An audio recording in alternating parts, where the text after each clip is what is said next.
Hola, buenas. El sexto conversatorio que hemos organizado desde las cátedras Historia Argentina 1, Historia de la Historiografía e Historia Americana 1 de la Facultad de Humanidades, Artes y Ciencias Sociales de la UADER, de la sede Concepción del Uruguay.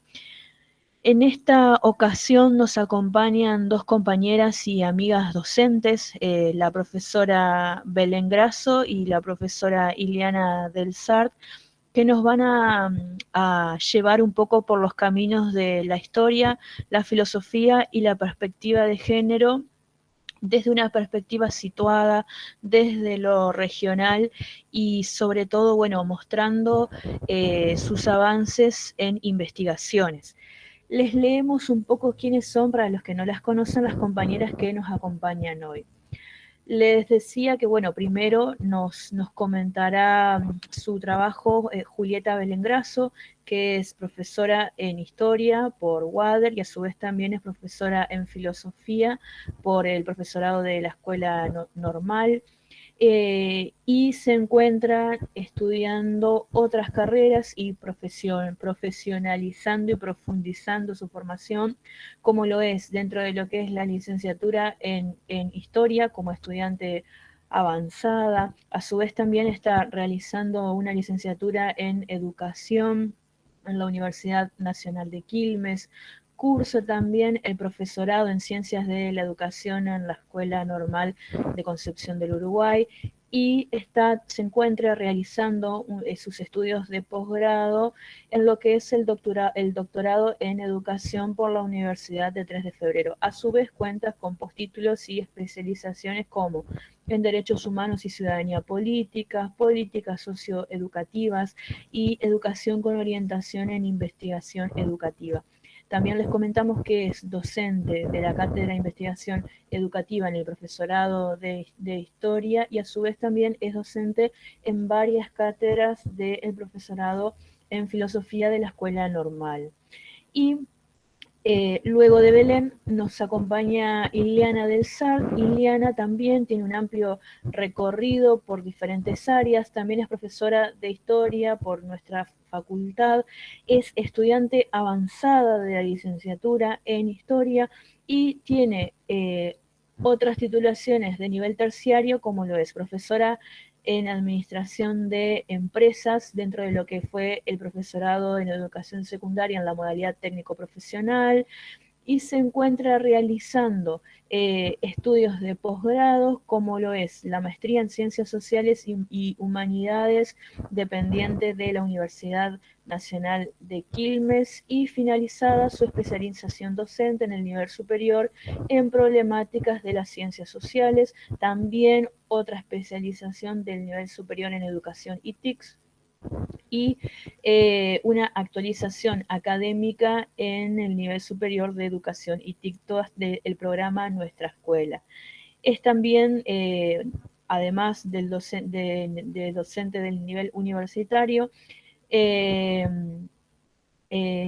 encuentra como profesora de la Cátedra de Derechos Humanos de la Facultad de Gestión de UADER y es profesora auxiliar docente en lo que es la Cátedra Historia de la Historiografía actualmente, pero también ha realizado otros recorridos como en la Cátedra de Conocimiento y Sociedad del Estado, Análisis Histórico del Presente, entre otras cosas. Bueno, les damos la palabra, compañeras, quien quiera empezar y las escuchamos. Les comentamos que la dinámica sería, bueno, hablaría Belén en un comienzo, creo, y después hablaría Ile, y los que tengan preguntas, por favor, las van anotando ustedes o las escriben en el chat para después, una vez finalizadas las exposiciones de las compañeras, podemos socializar y comentar las preguntas, observaciones y cualquier otra cosa que los asistentes quieran comentar.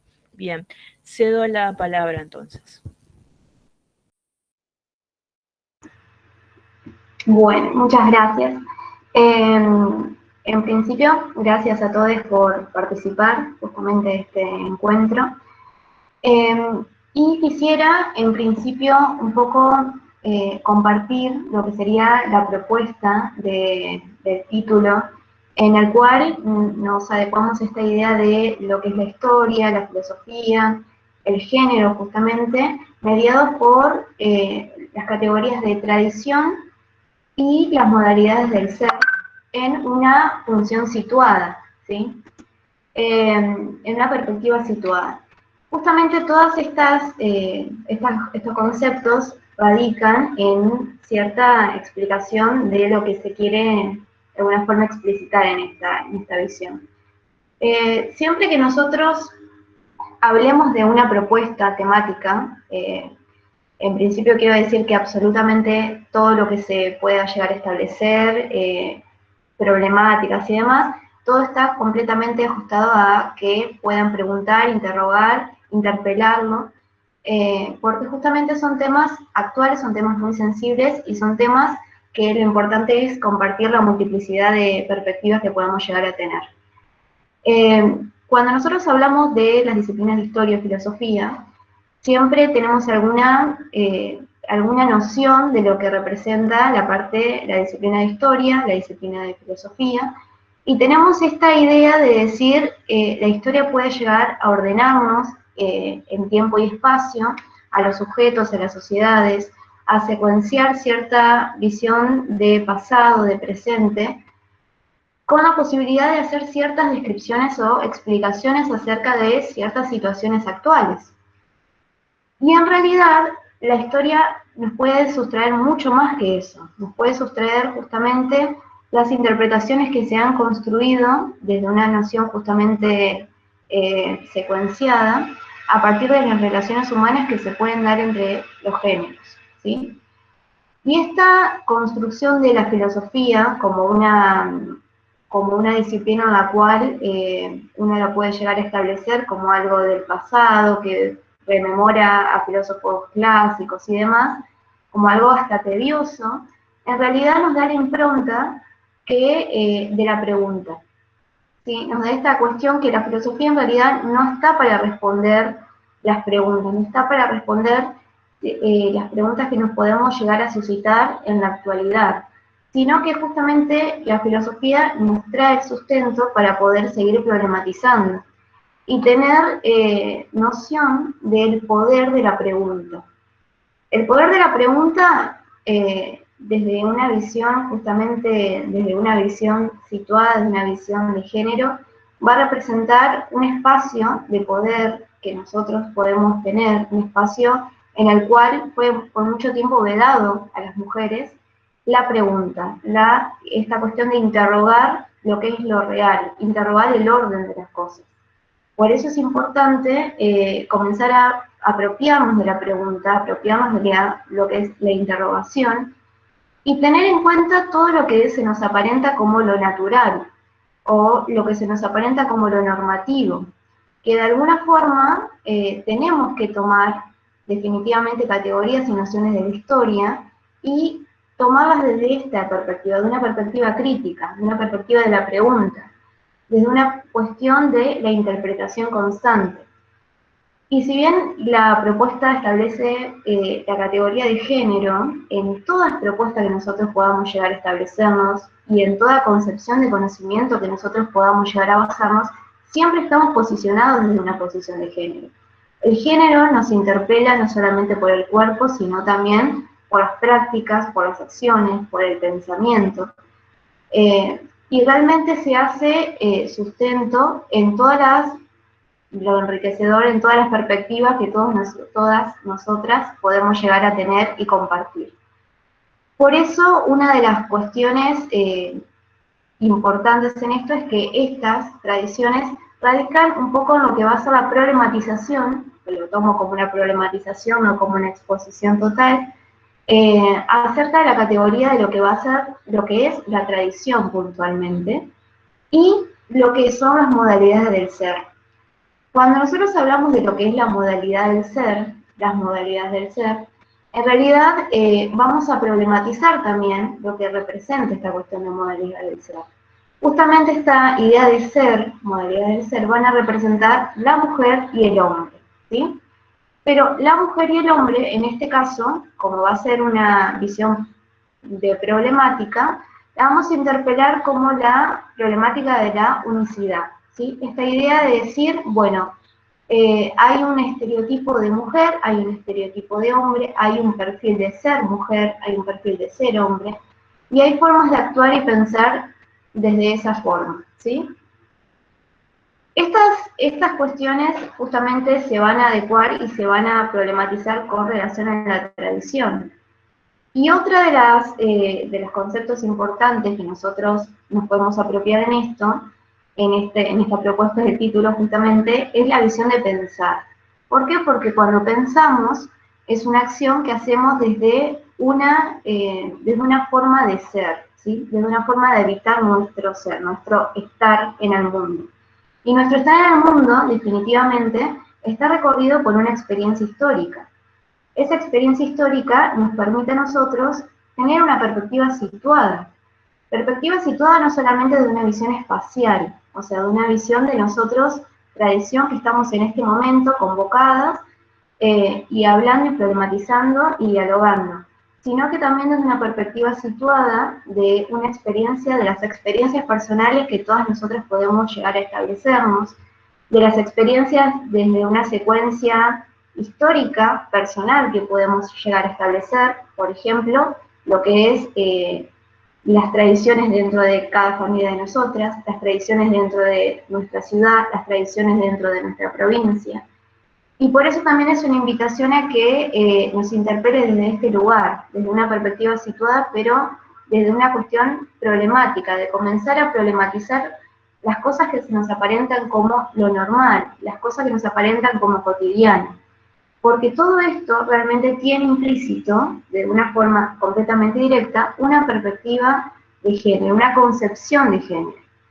Por eso la propuesta es un poco para comenzar también a cuestionarnos lo que sería la categoría de identidad y una categoría que Judith Butler establece mucho, que es la desidentificación, ¿sí? Esta cuestión de identificarnos con algo, pero también empezar a establecer la cuestión de la desidentificación, como salir un poco de los parámetros que se nos aparentan como lo normativo, lo ordenado y demás.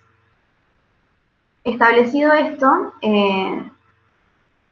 quiero comenzar un poco también a refutar un poco lo que es la categoría de tradición.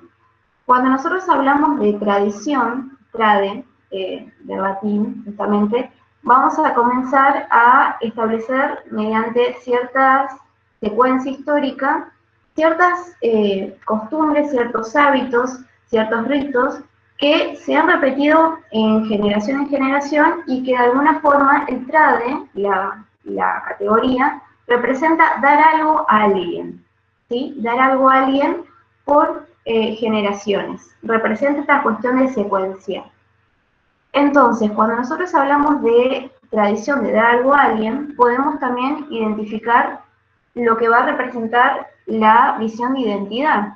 Nosotros cuando hablamos de lo que es propiamente la identidad, hay una noción muy fuerte de decir cuando nosotros comenzamos a hablar de una identidad, qué es lo que representa la identidad, qué es lo que representa el género, qué es lo que representa justamente esta idea de decir pertenezco a una sociedad, pertenezco a un cierto género, me reconozco dentro de esas inscripciones y categorías que fueron y son impuestas mediante un orden completamente social.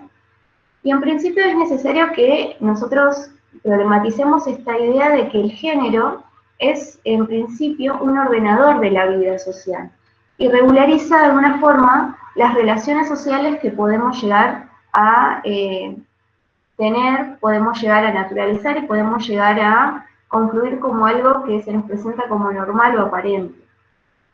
Y otra de las cuestiones importantes es que siempre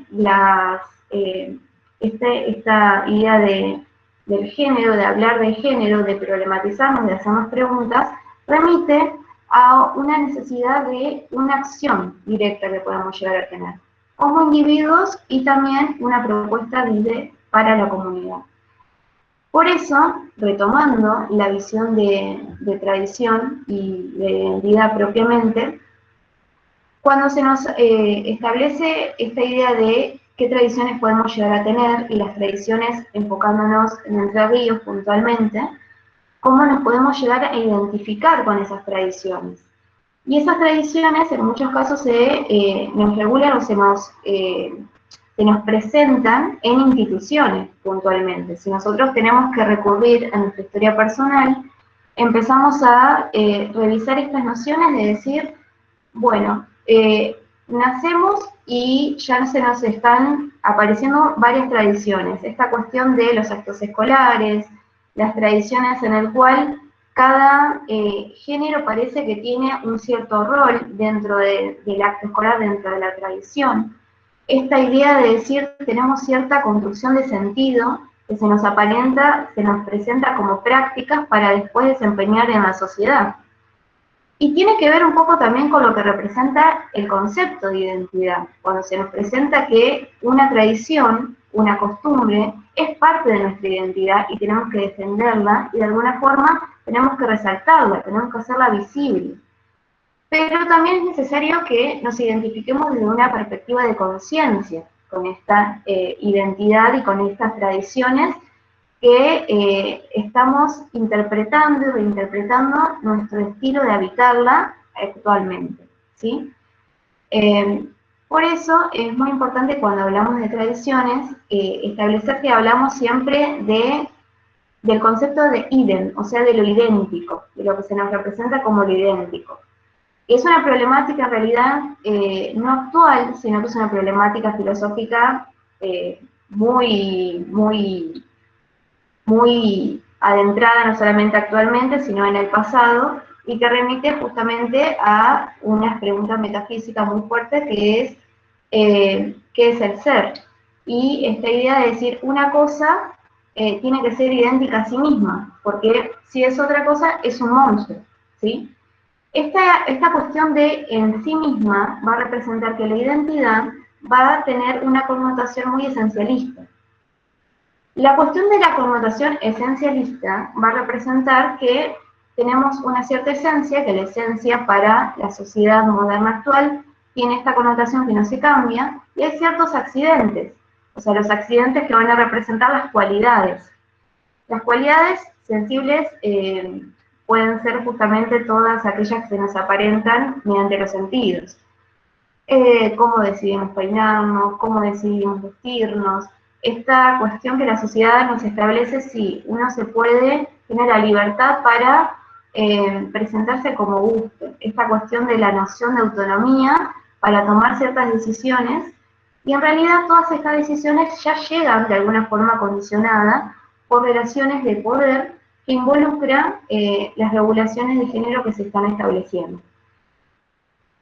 Por eso también es importante establecer que cuando se nos aparenta y se nos presenta la idea de lo tradicional, de la identidad, de reconocernos mediante ciertas categorías que atribuyen esta idea de identidad, esta cuestión de esencialismo y demás, es necesario también que nos remitamos que cuando nace hace 200 años y se nos establece el concepto de tradición, se hace desde una perspectiva de un Estado moderno, en el cual el Estado moderno proyecta un sujeto. Y ese sujeto es un sujeto kantiano, que se llama, que quizás han escuchado Immanuel Kant. Y ese sujeto kantiano va a tener ciertas categorías, a las cuales esas categorías seguramente nosotras se nos va a presentar mucho con lo que sería la construcción del conocimiento científico y la construcción del conocimiento y cómo se están estableciendo ciertas relaciones, ¿sí? Las relaciones entre los géneros. Ese sujeto kantiano justamente va a ser un sujeto en el cual va a tener prioridad la cuestión del conocimiento en detrímetro de lo que va a ser las emociones. Va a adentrar mucho esta idea justamente de lo productivo, del hombre como un sujeto activo, de la mujer ya desde un cierto estado de pasividad, como si eso tendría una cierta connotación negativa y demás. va a establecer un estilo de ética muy riguroso, ¿sí? Va a establecer cierta visión de autorregulación, va a establecer una relación de sujeto y objeto, y va a establecer ciertas relaciones en esa visión de concepción de conocimiento, o sea, desde dónde nosotros nos apoyamos y de dónde nosotros nos posicionamos para comenzar a hablar como sujetos. Y en todo esto, cuando nosotros volvemos al concepto de identidad propiamente, tenemos esta primera pregunta de decir, bueno, ¿qué somos? ¿Qué somos? ¿Quiénes somos? Y una de las ideas que se nos va a establecer es esta noción que somos humanos y que seguramente todas nosotras hemos estado en ciertas situaciones en las cuales estamos hablando sobre o problematizando las relaciones de poder y las relaciones de dominación que están explícitas en las relaciones de género, y siempre está enmarcando esta cuestión del lenguaje en el cual se establece, no, pero somos humanos. La humanidad tiene que estar unida. La humanidad está estableciendo ciertos ideales de igualdad. La humanidad está estableciendo ciertas nociones de libertad. Entonces ahí ya hay una cuestión esencialista nuevamente.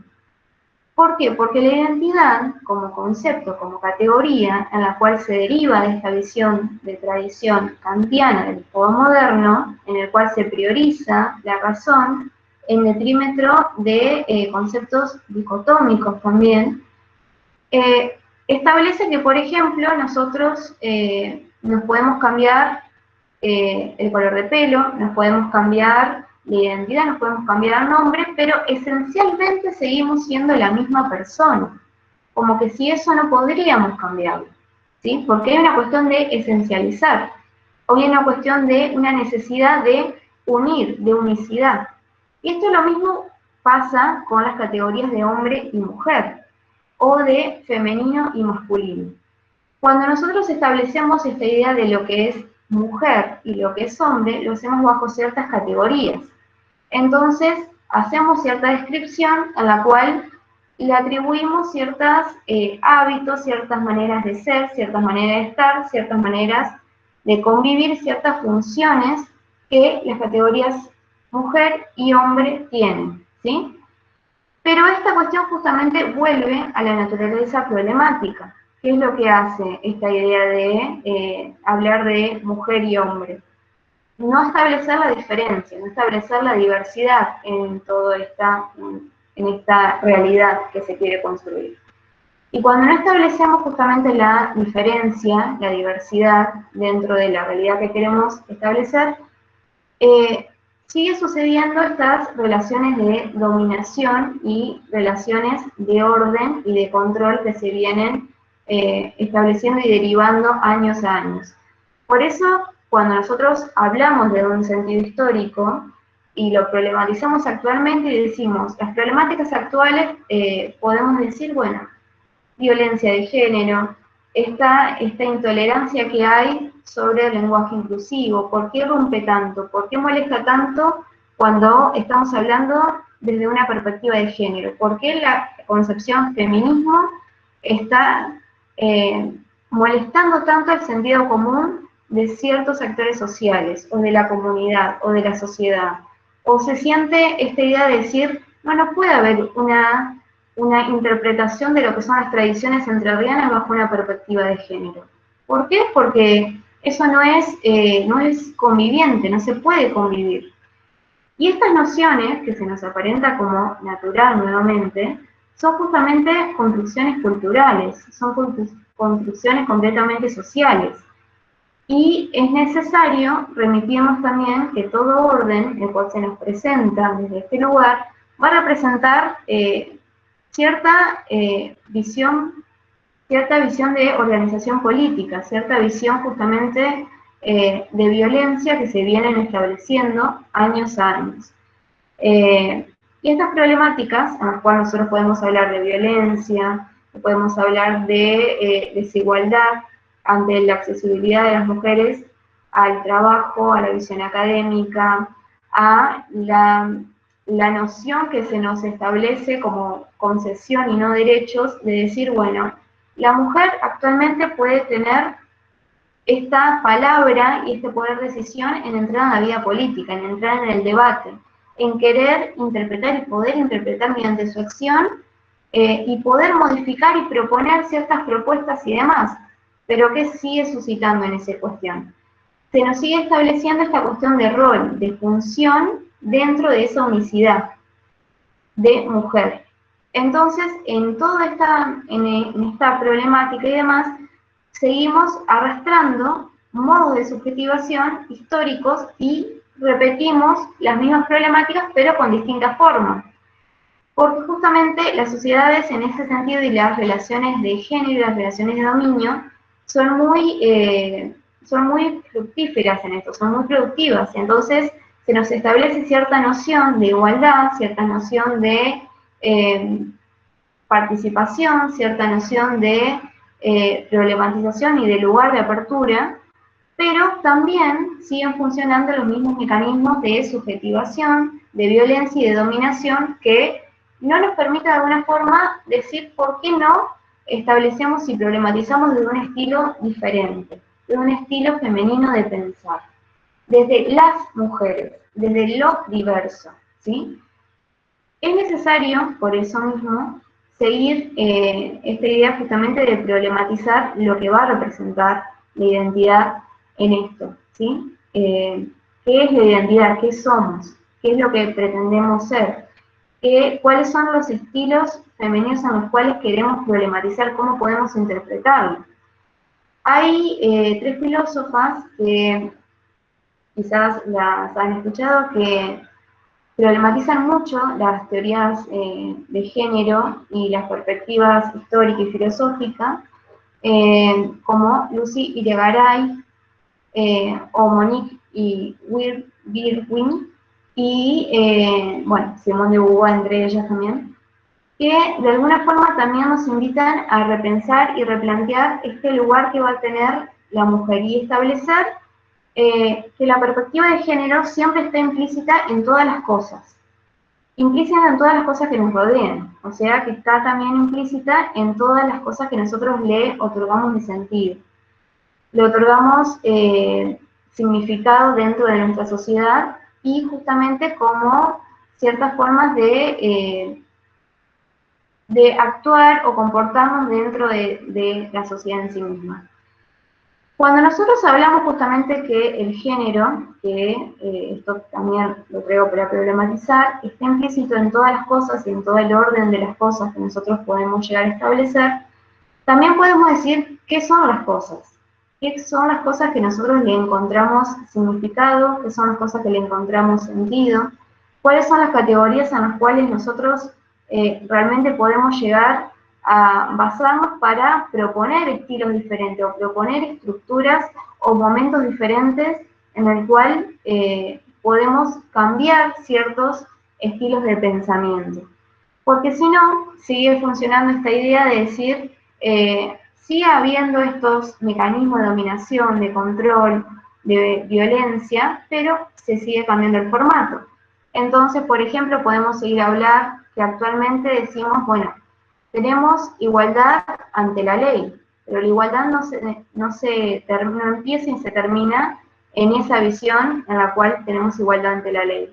¿De qué sirve tener igualdad ante la ley si siguen habiendo estas relaciones de desigualdad que tenemos en el acceso a las instituciones, en el acceso al conocimiento, en esta idea de desdoblar justamente 3 o 4 veces la tarea de una mujer? ¿Por qué? Porque la mujer, como ser, se la categorizó en su esencia con cierta función de estar y permanecer en una estructura social. Si no la problematizamos, si no nos corremos de esta idea de pensamiento, estas formas van a seguir suscitando. Entonces, las tradiciones que podemos llegar a establecer solamente van a seguir perpetuando esta forma de subjetivación que podemos tener desde el ser. Justamente una de las filósofas que mencioné, Lucy Irigaray, es la que va a proponer la teoría de la ética mediante la diferenciación sexual. Es muy interesante cómo lo propone esta noción de decir, realmente hay una separación y hay una diferenciación entre lo que es los hombres y las mujeres, ¿sí? Desde el pensamiento femenino, del pensamiento masculino, y lo toma justamente que la ética es lo que puede llegar, el cambio ético puede llegar a vincular estas dos visiones. Y puede llegar justamente a haber un diálogo, pero no un diálogo desde lo que va a ser el ser y el no ser, sino justamente entre seres que responden a condiciones diferentes.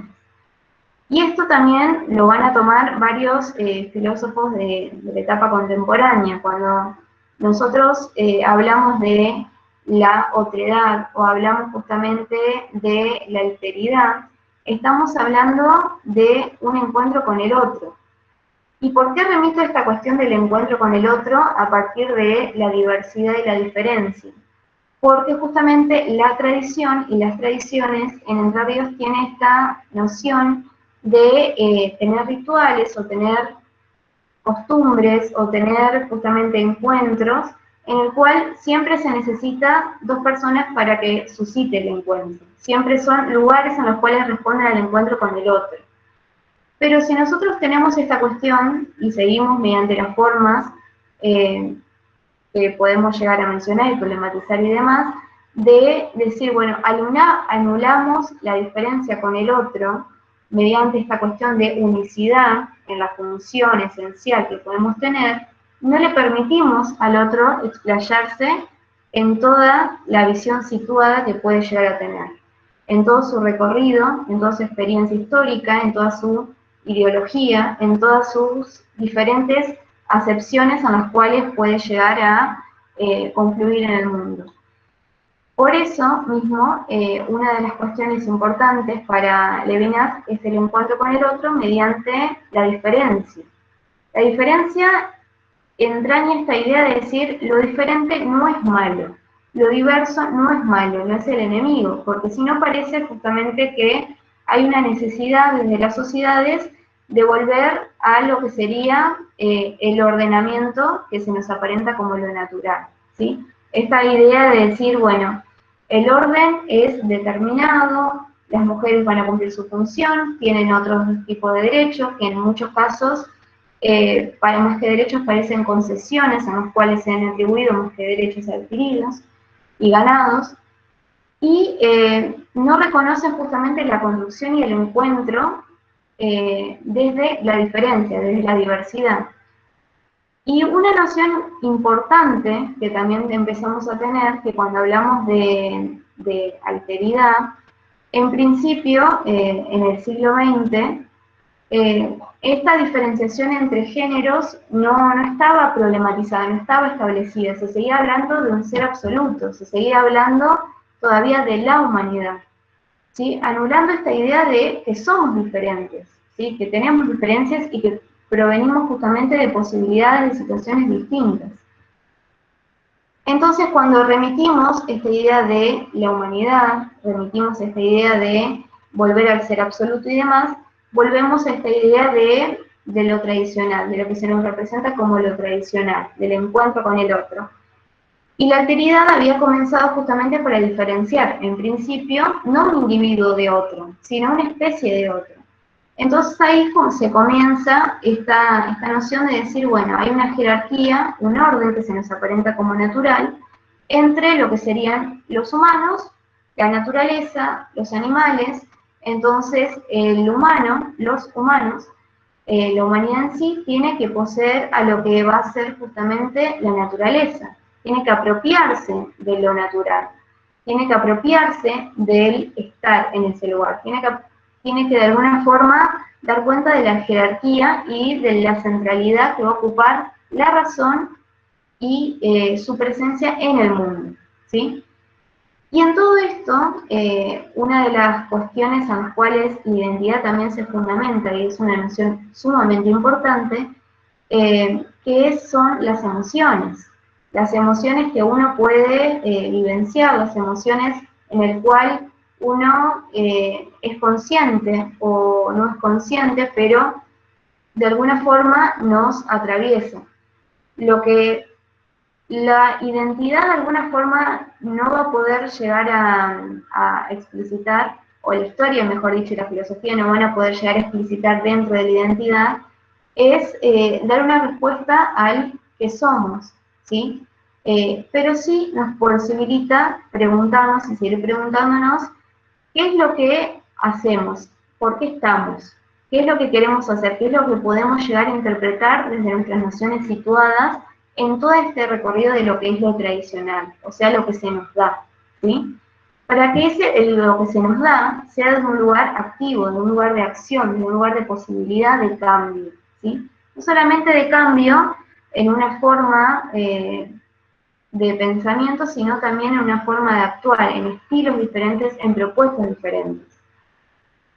Por eso mismo, una de las nociones muy interesantes que tiene lo que sería la tradición entrerriana es la unión entre lo que sería lo natural y lo humano, justamente, con esta idea de la unicidad, pero desde otra perspectiva. Por eso es importante también problematizar hasta qué punto nos sigue representando esta noción del sujeto kantiano, del sujeto justamente como poseedor del conocimiento, de esta idea de decir desde dónde nosotros podemos comenzar a problematizar o a manifestar nuestra identidad de un lugar de conciencia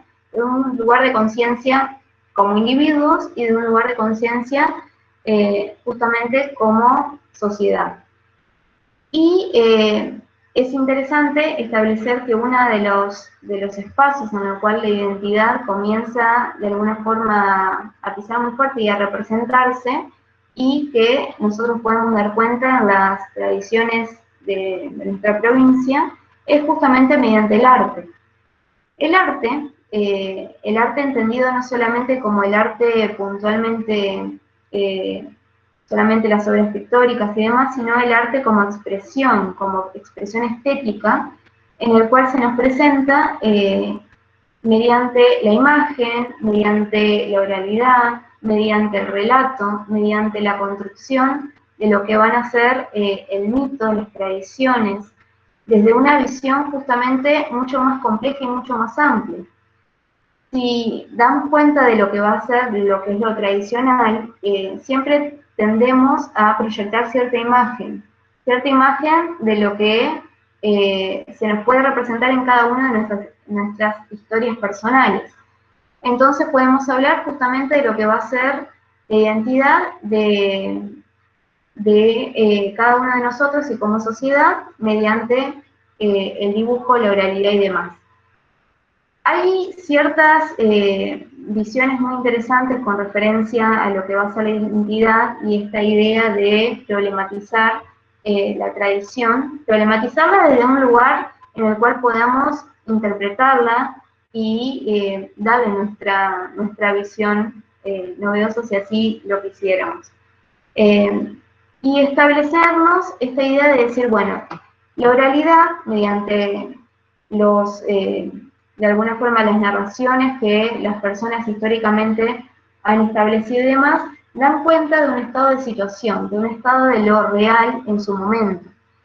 Y es muy interesante si ustedes hacen un recorrido en las personas que históricamente han vivenciado esta tierra, que siempre hay una tendencia muy fuerte de unir lo natural con lo humano, pero no es un lugar de lo humano como que posee a lo natural, ¿sí? Como ese sujeto kantiano nos establece que el humano tiene que poseer a la naturaleza, esta cuestión de posesión, de una visión muy falocéntrica, porque la posesión no solamente va a la tierra, la posesión también después va a todo lo que genera como propiedad, como lo que cosifica, y la mujer entra dentro de esa dinámica, pero solamente que lo va tomando las sociedades, a medida que lo vamos avanzando, lo va tomando de otra forma, mucho más sutiles. Llega al punto tal de naturalizarlo y dejarlo como algo implícito, que es lo más peligroso actualmente.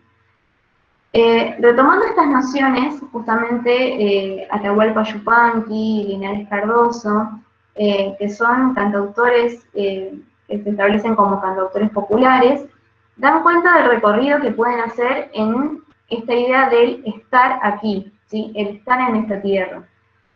Y dan cuenta justamente de lo que sería la noción, la unicidad que tiene que tener esta noción de lo natural con lo humano. Hay un poema muy llamativo de Atahualpa que justamente establece el canto del viento, que si en algún momento quieren que lo lea o lea algún fragmento y demás, establece justamente esta noción y esta necesidad de considerarnos a nosotros mediante el encuentro del otro, mediante el encuentro con el otro para la construcción en conjunto. Y algo que siempre los cantautores y las nociones populares están estableciendo y demás, es la noción del fogón. De hecho, el fogón como lugar de encuentro con el otro, a través de lo diverso, de la diferencia y demás, se presenta dentro de lo que sería toda la estética de la tradición entrerriana como algo muy puntual. Esta cuestión de qué representa el fogón, qué representa el estar aquí, qué representa el ser en esta visión. Y en esta visión justamente es interesante también hablar de las mujeres, dónde estamos en el fogón. ¿Por qué? Porque el fogón es el lugar en el cual los hombres o las personas que participaban de eso, de este encuentro, establecían ciertas problemáticas que tenían. Y dentro de estas problemáticas buscaban solución mediante ciertas respuestas que entre todos podían establecer. Y esas respuestas llegaban al punto tal de generar ciertos mitos, generar ciertas creencias, mediante un lugar emocional, mediante un lugar místico, ¿sí?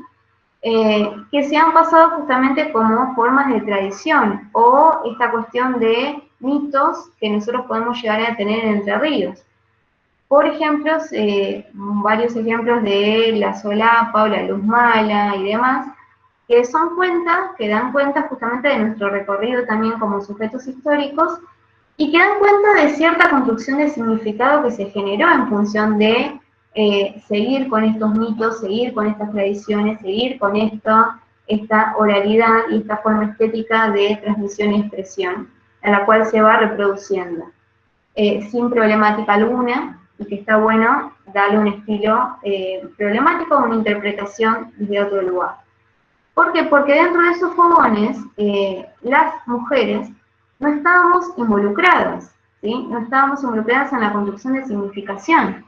Entonces, el fogón, que aparecía como este lugar de encuentro con el otro, de alguna forma no estaba el diálogo de la mujer, no estaba el pensar de la mujer, no estaba la perspectiva de la mujer. ¿Por qué? Porque las sociedades también están habilitando, y el mito, los mitos, también habilitaban ciertos espacios de construcción de espacios de lo privado, lo público, en el cual los sectores sociales también se iban involucrando. Entonces, como podemos llegar a tener cuenta, lo público también se empezaba a generar como, por ejemplo, una instancia de encuentro en el fogón.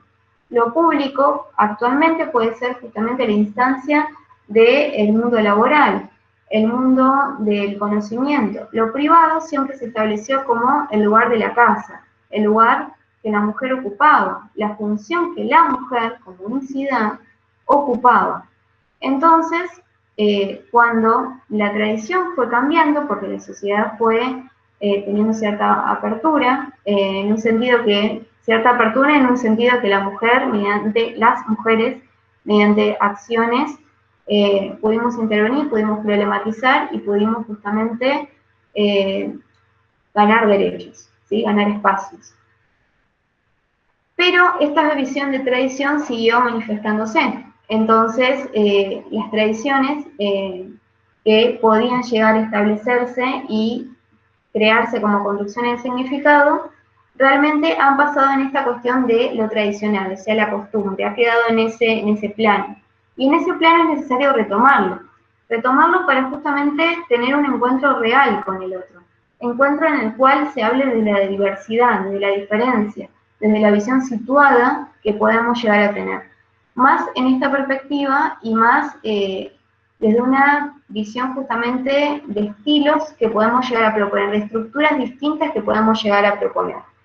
de problematizar y decir, bueno, realmente estos mitos, estas tradiciones pueden llegar a tener otra connotación, otras formas estéticas de posibilitar el encuentro con el otro, ¿sí? Bien, eso sería de alguna forma algunas de las nociones que el título tenía como para que podamos llegar a problematizar y seguir hablando y seguir reflexionando acerca de lo que sería las tradiciones, la perspectiva situada desde estas visiones justamente de las formas de estar, ser y habituar en la actualidad.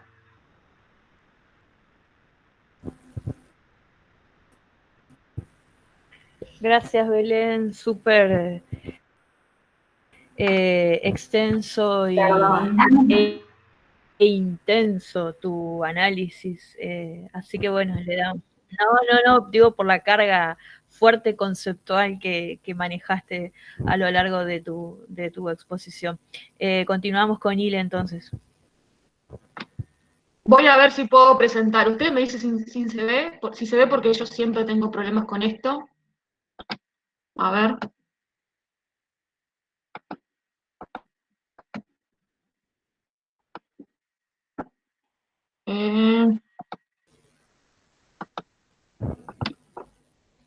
Me dicen si se ve. Ahí se está compartiendo y ahí se ve. Se ve, bueno. Al principio. Lo que yo voy a presentar hoy es un avance, la primera vez que hablo en público en realidad de esto que empecé a investigar ya hace como un año y que es un trabajito de hormiga, que va de la mano también de lo que hablaba Belén, ¿no? sobre el género, la historia, repensar otras problemáticas. En mi tesis de maestría estoy trabajando justamente la historia de la prostitución desde una perspectiva de género, donde se toma el periodo reglamentario. Ahora vamos a ver qué periodos podemos marcar dentro de la historia de la prostitución.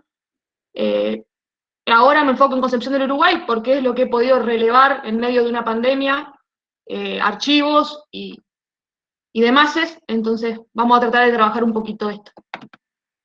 ¿Qué estudiamos cuando hablamos de prostitución reglamentada? Y ahí se enlaza con lo que hablaba Belén, ¿no? Pero lo primero que estudiamos son las relaciones de género y los estereotipos del ser hombre y del ser mujer.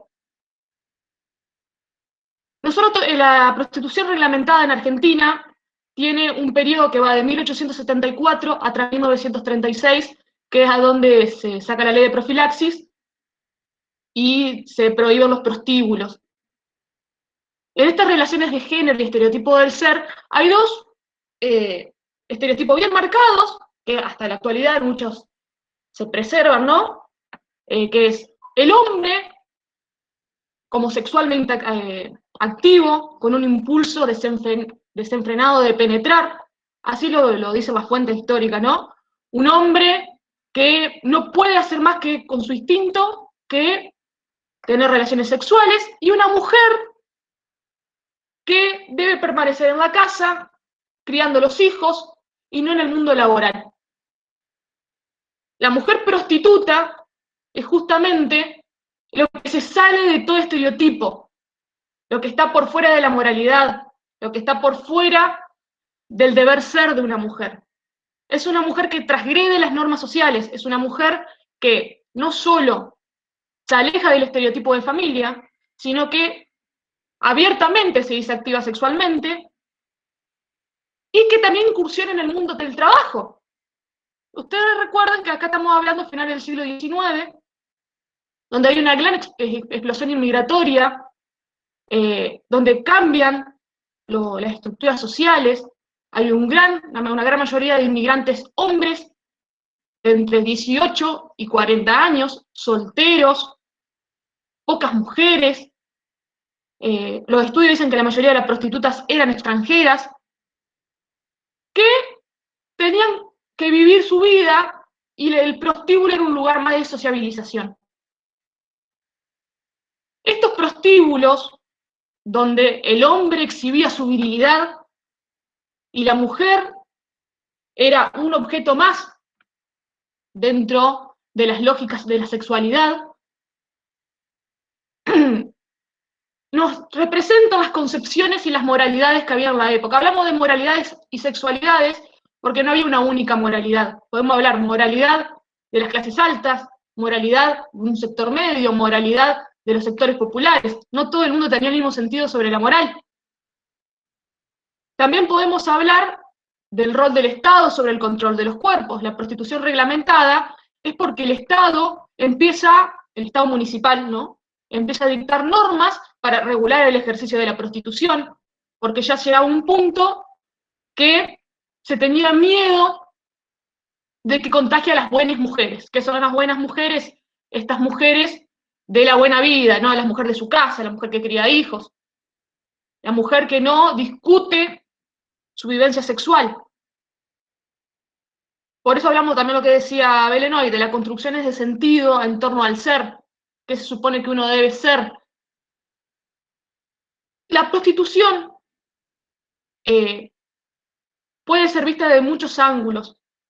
Y sinceramente hay un montón de investigaciones, si a alguno le interesa estas temáticas, porque va muy ligada a la historia de género y a la historia de la sexualidad. En toda Latinoamérica se da un gran periodo de regulación que empieza en México en el 64, 1864, y en todo más o menos termina hacia 1900, hacia la década del 30, producto también de que se avanzó en la medicina y ya había medicamentos para tratar ciertas enfermedades que hasta ese momento no. ¿Por qué se reglamenta la prostitución? Justamente porque se la veía como un mal que era necesario, porque los hombres tenían que tener relaciones, tenían que ejercer su masculinidad, pero si dejaban de controlar a las prostitutas, que la consideraban que eran las que estaban infectando a la sociedad de sífilis y gonorrea, todas enfermedades re complicadas para fines del siglo XIX,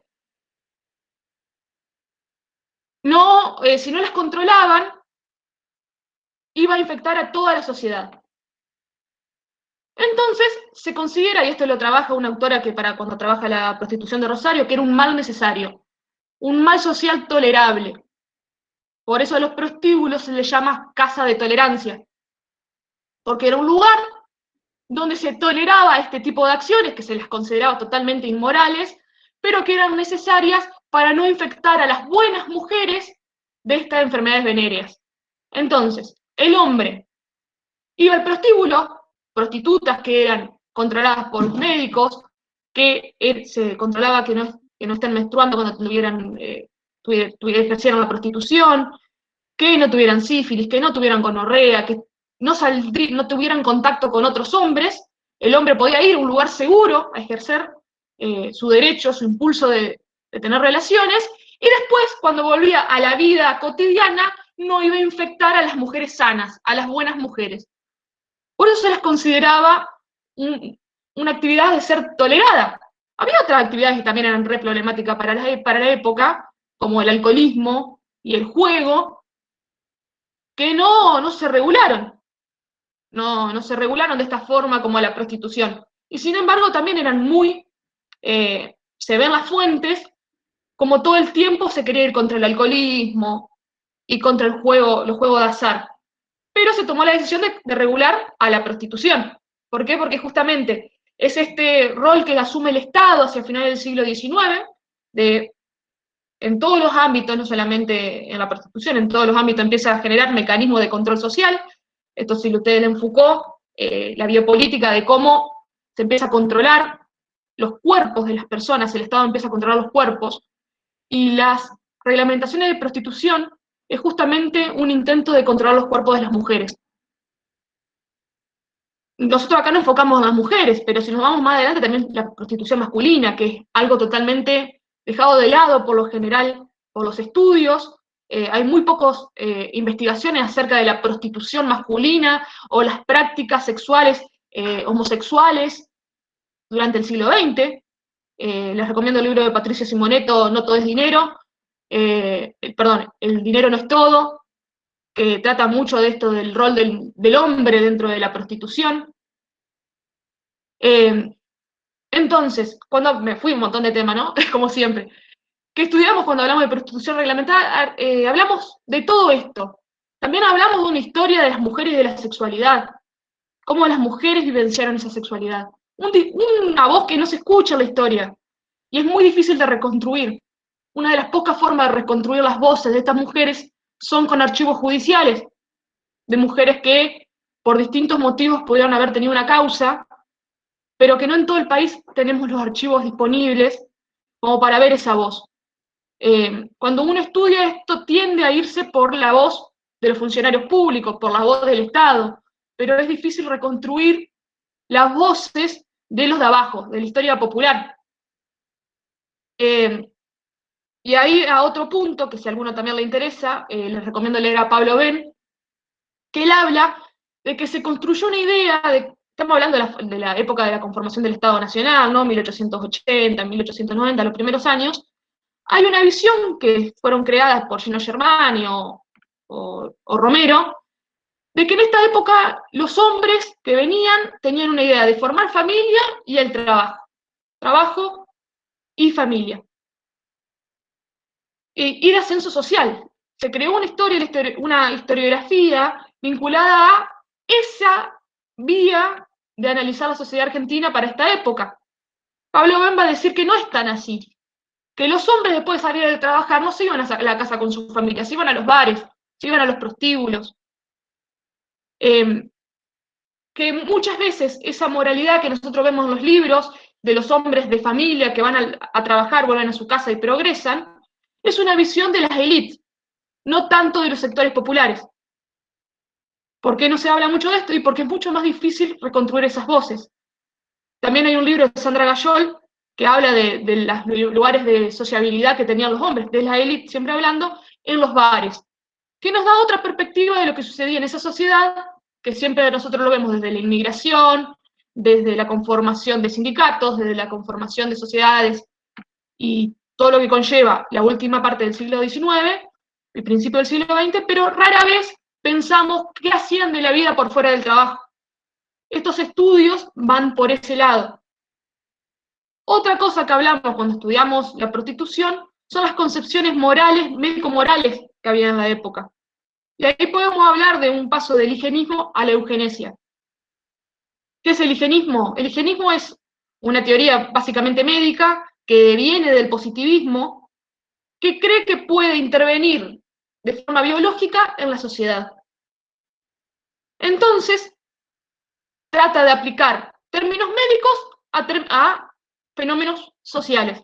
La prostitución es uno de ellos, por eso hablamos de enfermedades venéreas, hablamos de sífilis. ¿Por qué? Porque era un mal necesario para controlar todo ese proceso, ese fenómeno social que se estaba dando, que es la explosión de la prostitución reglamentada.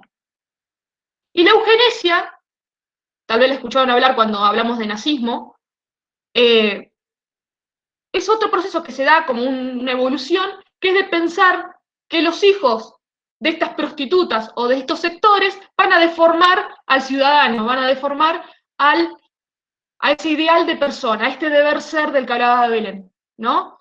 Entonces, ya cuando se está terminando el periodo reglamentario, tenemos un viraje más a la eugenesia, desde el higienismo a la eugenesia, y también un montón de otros temas, pero si no, voy a estar hasta mañana hablando. La prostitución en Argentina, tenemos dos grandes periodos, la reglamentada, que va de 1874 a 1936. En el 74 se reglamenta la prostitución en Rosario, que es el primer municipio, al menos del que tenemos conocimiento, de que se reglamentó la prostitución, hasta 1936, que se dicta la Ley Nacional de Profilaxis, que se prohíben los prostíbulos. Y un segundo periodo, que va de 1936 a la actualidad, que es de abolición. Argentina siempre optó por un sistema abolicionista, con etapas prohibitivas. ¿Qué quiere decir esto? Básicamente el abolicionismo no es punitivo con las mujeres, en cambio el prohibitivo sí, es punitivo hacia las mujeres que ejercen la prostitución. Y acá es muy interesante de ver, la prostitución reglamentada que termina en el 36 se prohíbe para los municipios, pero por ejemplo hay estudios que muestran cómo en los cuarteles militares, en los cuarteles, existían prostíbulos. ¿Por qué? porque era mayor el miedo a la homosexualidad que se podría producir en esos cuarteles, pensemos en la dinámica de la época, que que haya prostitutas dentro de los cuarteles. Entonces hay muchas cartas, incluidas de Perón, escribiendo que pedían que se habiliten los prostíbulos dentro de los cuarteles para que los militares pudieran acceder a mujeres. Esto ya después del fin de la reglamentación. Y uno lo piensa ahora y dice, qué locura, ¿no? Pero pensemos en la época, cómo eran estas relaciones de género, donde el hombre tenía un mandato social, más cuando estaba en esas estructuras totalmente jerárquicas, de tener que responder a un ideal de masculinidad. Nosotros acá, en Concepción del Uruguay, bueno, volviendo acá, hay un montón de trabajos, Donna Gui, Dora Barrancos, Mujica, Linares, un montón de trabajos que si a alguno le interesa le paso bibliografía, que hablan de, bueno, Pablo Ben, Patricio Simoneto, que hablan de el periodo reglamentario y del posterior. Son líneas de investigación muy buenas porque nos permiten ver otra cosa que por lo general no estudiamos, porque es algo tal vez muy específico, pero se evidencian las voces de los sectores populares, por fuera de lo que son las élites.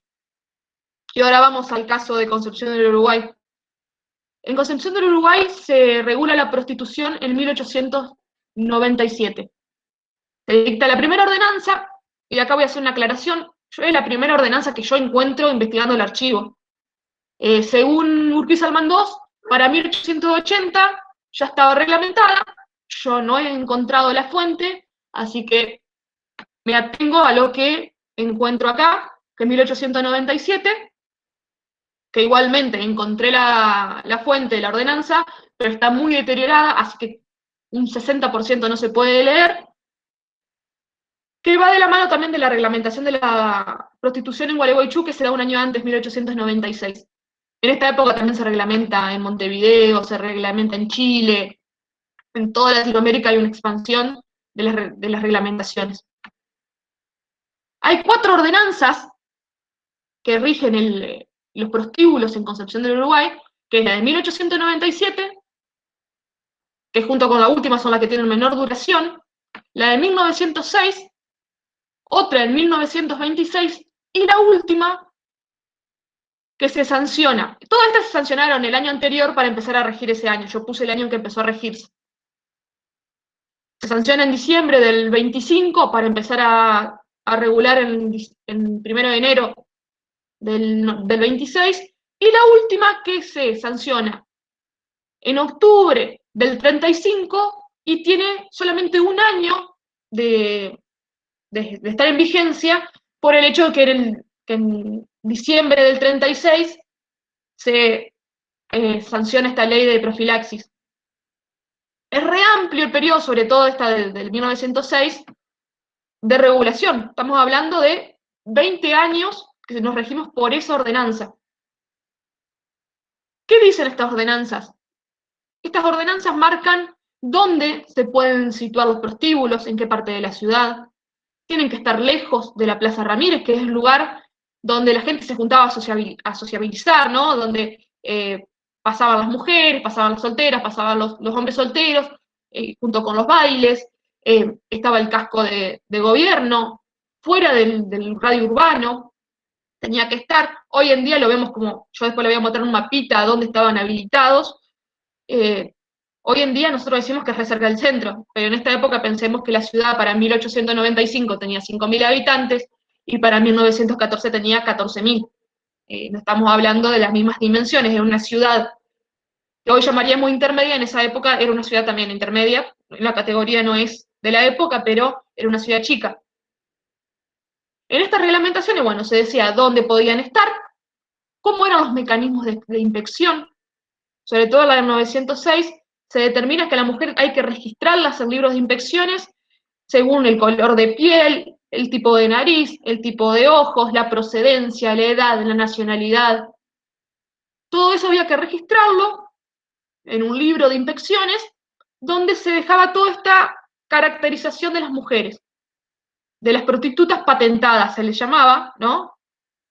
Que tenían que entregar una foto. Estoy en búsqueda de esas fuentes todavía, si las llegara a encontrar sería genial.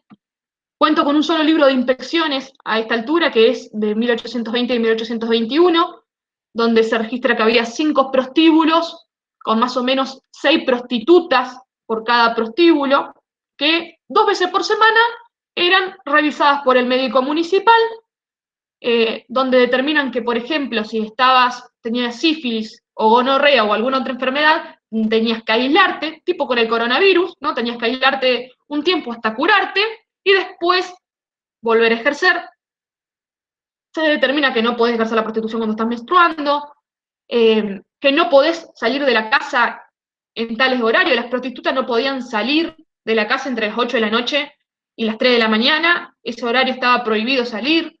Los prostíbulos, las casas, tenían que tener una habitación por cada prostituta, todo azulejado, ¿no?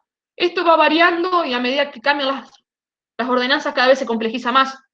Podían tener una sola puerta de salida a la calle, ventanas cerradas, no podían usar distintivos que pertenecían a esos prostíbulos. Y acá nosotros podemos ver cómo en realidad el prostíbulo estaba habilitado para que vayan los hombres, pero se los aislaba de los ámbitos de circulación de la gente bien, ¿no? De la gente bien entre comillas, de lo que se esperaba hacer de una mujer, porque estas prostitutas no podían tener contacto con las otras mujeres. Entonces tenemos una mujer del deber ser y otra mujer aislada de la sociedad, pero que servía como medio, un mal social, no era un mal social, pero que era necesario para controlar a los hombres. Y acá, ¿a dónde viene la perspectiva de género? Nosotros cuando hacemos historia, por lo general, cuando queremos revitalizar la historia de las mujeres, pensamos en las grandes mujeres.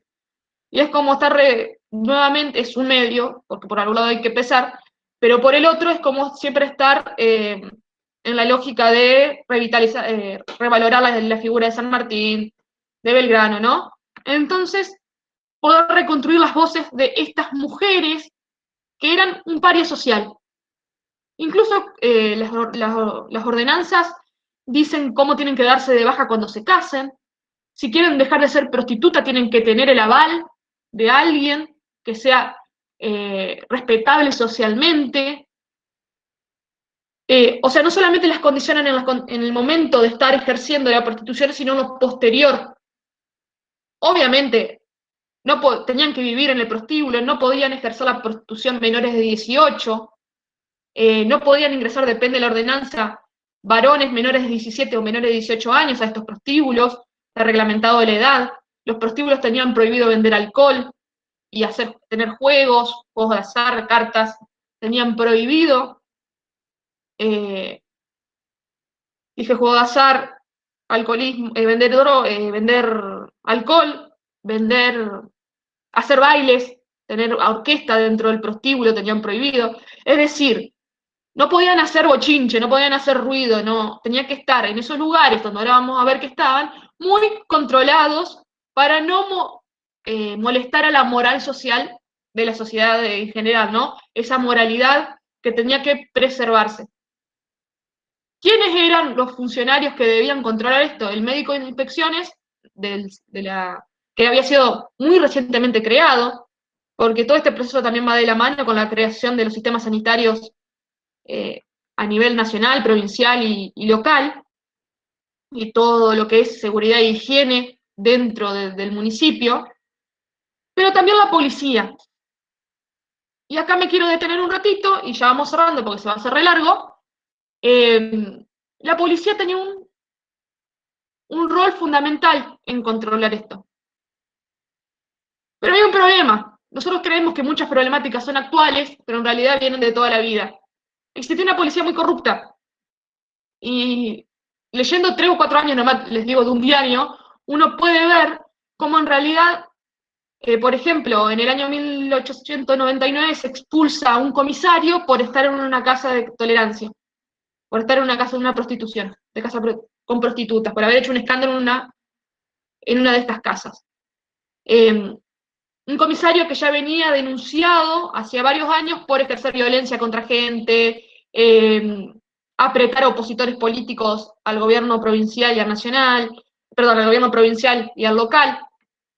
Entonces vemos que también hay una connivencia ahí entre policías, prostitución y juego. El juego también es otro problema que se da en esta época, juegos de azar, y que era muy protegido por ciertos sectores de la policía y por los jefes políticos, que ya cuando hablamos con Pedro, creo que era el tercer conversatorio, él hablaba de esta figura del jefe político, que en un momento antes de la creación de municipios era como la figura más importante, pero ya después, cuando se crean las municipalidades, el jefe político pasa a ser como un jefe de policía departamental que tenía a su cargo comisarios, y bueno, ahí se acusa mucho a uno de los jefes, que es Sebastián Coll, de apañar tanto al ejercicio de la prostitución como a los juegos de azar, y no realizar las inspecciones o perseguir las vulneraciones y las resistencias que se dan en torno a las reglamentaciones,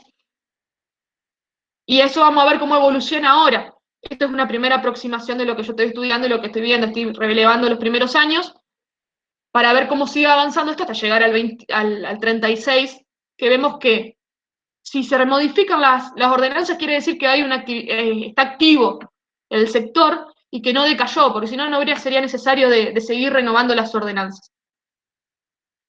Y para cerrar, les quería mostrar un mapita. ¿Se ve? Yo no los veo la cara por eso. ¿Se ve? Sí, se ve. ¿Se ve? Acá yo les marco con rojo donde es el primer lugar donde se permite. Está al revés el mapa porque no me entraba vertical. Donde por primera vez se habilitó poner prostíbulos. Para los que son de la ciudad, este cuadro rojo que está acá, abajo, que dice 1906, es calle Ereño y 21 de noviembre. Lo que sería hoy la Concepción, si yo no me equivoco. El primer lugar donde se habilitó a tener prostíbulos es en ese lugar, 21 de noviembre y Ereño. Todo ese flanco, digamos, suroeste de la ciudad. En 1906 es eso. Ya las reglamentaciones, por 20 años funcionaba en ese sector solamente. Ustedes fíjense lo lejos que están de la Plaza Ramírez, que era el lugar de concentración. Ya la reglamentación de 1926 se ponen 3 lugares donde pueden habilitarse los prostíbulos. Este lugar desaparece, es más, en la reglamentación dice que tiene que cerrarse el prostíbulo que estaba en calle Madrid es la actual 21 de noviembre, y lo que es hoy la calle de Lucilio López, que se me fue cómo se llamaba, en esa esquina, 21 de noviembre y Lucilio López, había un prostíbulo, ese tenía que cerrarse y trasladarse. Nosotros, en la de 1926, tenemos 3 lugares, que es acá, que es Washington, Doctora Rato en la actualidad, y lo que es Jordana, calle Jordana, que antes se llamaba Chaco, pero ya en esta época se llamaba Jordana, que marca ese lugar, lo que sería el Puerto Viejo. También tenemos el sector que está atrás de Escuela Normal, que es Perú, y Entre Ríos, que en realidad hoy en día es Alberdi. Entre Ríos y Alberdi es el lugar noroeste que da hacia el puerto, ahí también limitaba la vía del ferrocarril, se podían instalar ahí, y por último teníamos un tercer lugar habilitado, que era lo que es hoy Lorenzo Sartorio y Carosini. En esta época era Primero del Norte, unos años después se nombra, en el 25 creo que se nombra Lorenzo Sartorio, pero Primero del Norte y Carosini, que antes se llamaba Santa Fe. Ese es el tercer sector. En el 35, esto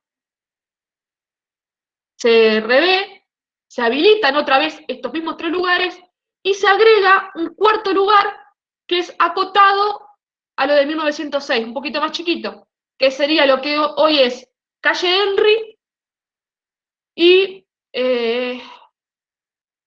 Ameguino, creo que es, sí, Rivadavia. El cuadrado que se da hacia el suroeste de Henry y Rivadavia. Nuevamente, la Concepción a la Quilmes, no soy muy buena con los barrios de la ciudad. Estos son los 4 lugares que se habilitan. Nosotros acá, viendo el mapa, cómo se aleja del radio céntrico, cómo se los expulsa del centro se los expulsa del radio urbano hacia las orillas de la ciudad. Se los aísla de estos lugares justamente para que no puedan, vamos a decir, contaminar la vida de las personas bien. No sé si me fui clara, si me enredé o no, pero bueno, hasta acá era lo mío, porque si no se va a hacer lejísimos y larguísimo esto. Así que vuelvo a ver, dejo de compartir. Lo que lo último que quiero... Excelente, Ile. Sí, lo último que quiero decir es que esto es totalmente fragmentado. Conseguir fuentes para trabajar esto es re complicado y es frustrante. Por momento vas, conseguís un montón y por otro momento decís, no, acá me voy a morir, no voy a poder hacer nada. Primero porque no hay estudios en Entre Ríos sobre esta problemática, no se ha estudiado, entonces no tenés de dónde agarrarte. Entonces es un proceso que vamos haciendo de a poquito, pero que esperemos que salga bien. Así que ahora sí, ya está.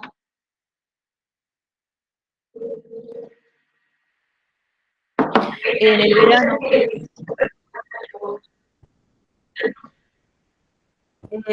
una compañera estuvo en México y me mandó fotos de una muestra fotográfica que había, creo que en el Museo Antropológico, un registro de la prostitución que comenzó a partir del año 1860 y pico en México, y los registros fueron más o menos hasta 1910, 1920, donde se fotografiaron por orden del señor gobernador a todas las mujeres que se las consideraba mujeres públicas, así con ese título, y que ejercían la prostitución.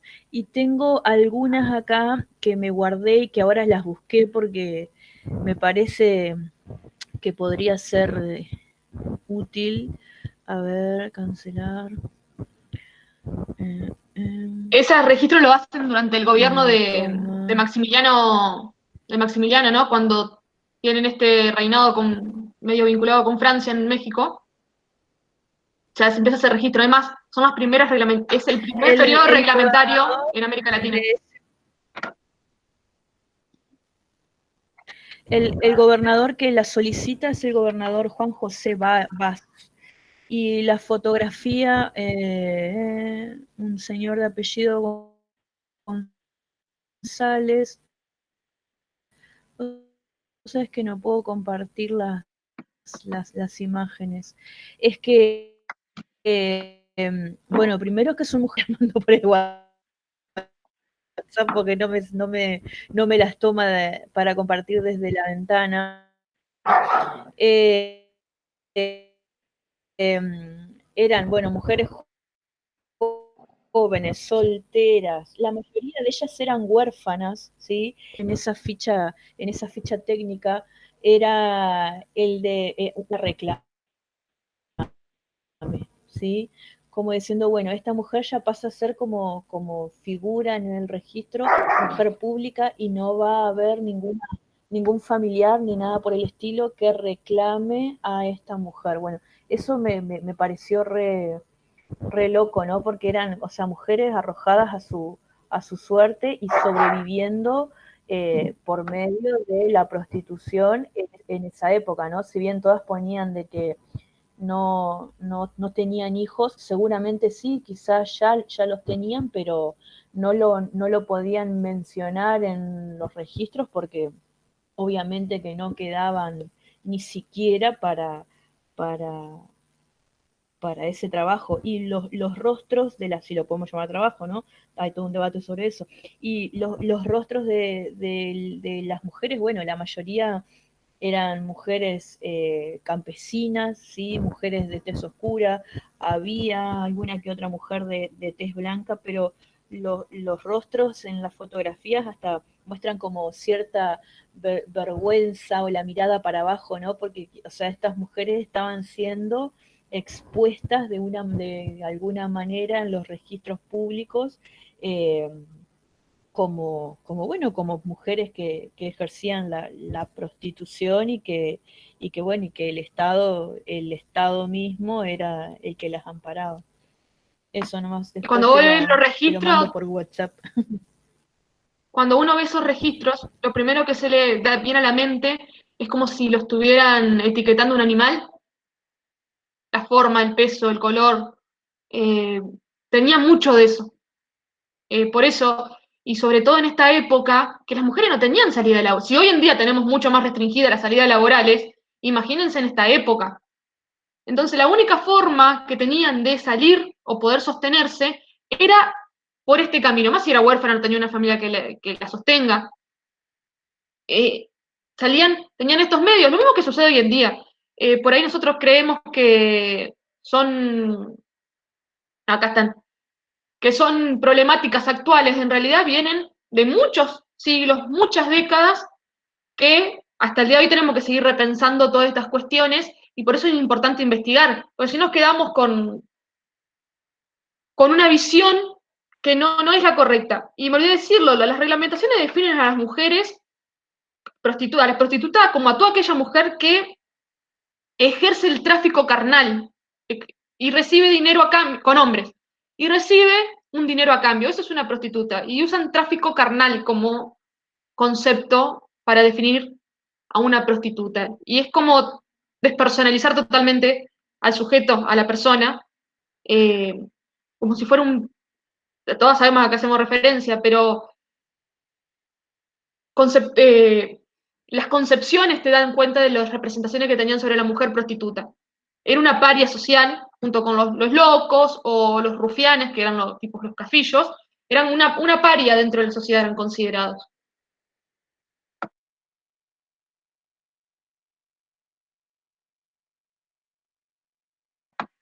Este registro se puede buscar en Sí, ahí internet. en esta foto podemos ver todos los datos, además de sus datos de nacimiento, la estatura, el pelo, las cejas, los ojos, el color de los ojos, la, la nariz, la boca, si tiene señas particulares. Bueno, era así, como vos decís, como que si estuvieses describiendo un ganado, un animal, básicamente. Son muy fuertes y cuando uno, no sé si, ¿Alguien más tal vez me quiere voy de tema, me voy de comentar tema, algo? pero Preguntar. Yo quería comentar, ahora que están hablando de esta analogía de la mujer con la carne, con el ganado y demás, que hay una película de Isabel Sarli que se llama Carne, que fue un boom, creo que no sé bien, de la década de 1960 o algo así, que es hay una escena que ella dentro de un camión frigorífico la violan no sé cuántos hombres. Esto es una cuestión muy morbosa y me trajo a el recuerdo, ¿no es cierto? Ese el nombre de la película esa, es Carne, porque se llama. había unas chicas en una llamada Carne se llama, Carne, sí, que Carne hicieron todo un trabajo sobre las analogías, ¿no es cierto?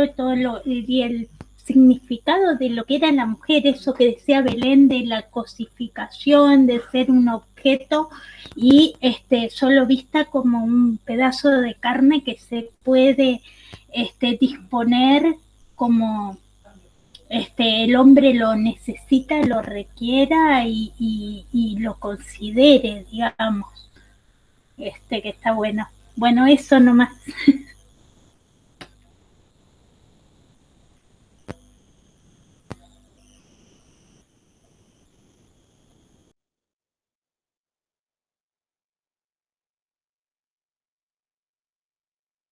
¿Alguno más quiere hacer algún aporte?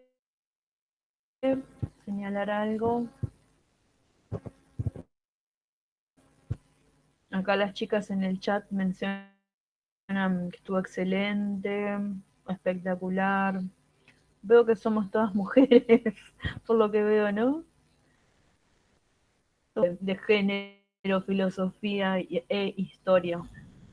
Bien, bueno compañeras, si no hay ninguna pregunta u observación para hacer, les damos las gracias por haber acompañado primero a Belén y Les antes y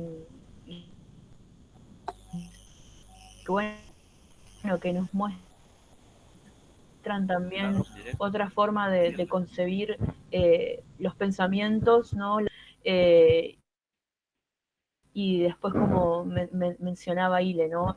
Cómo podemos ver ejemplificado todo este desarrollo teórico que hizo Belén en una cuestión particular como lo es el tema de la prostitución en nuestra ciudad, ¿no? Que, bueno, que es un estudio que creo que vas a tener muchos adeptos después cuando lo termines, porque es sumamente innovador, y más con esos capítulos que pensás hacer, con esos títulos de capítulo, eh, vas a tener muchos seguidores, followers.